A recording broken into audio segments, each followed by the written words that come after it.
Ang totoo, wala tayong dinala dito sa mundo. At wala din tayong madadala pag alis natin dito. Kaya kung mayroon na tayong pananamit at pagkain, dapat na tayong makontento. Ang mga taong humahangad na yumaman ay nahuhulog sa tukso. Sa bitag ng mapanira at walang kabuluhang hangarin na nagdadala sa kanila sa kapahamakan.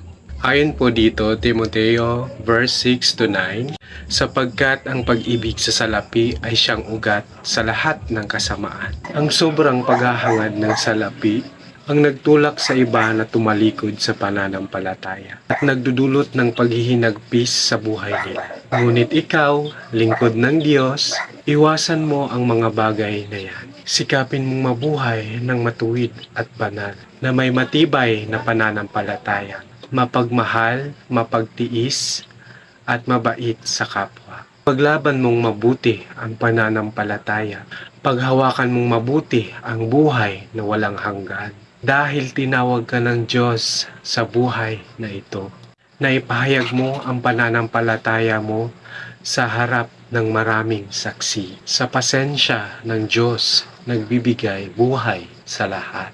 At sa presensya ni Jesucristo na nagpatotoo sa harap ni Poncio Pilato, inutusan kitang sundin mong mabuti ang mga inutos sa iyo para walang masabi laban sa iyo.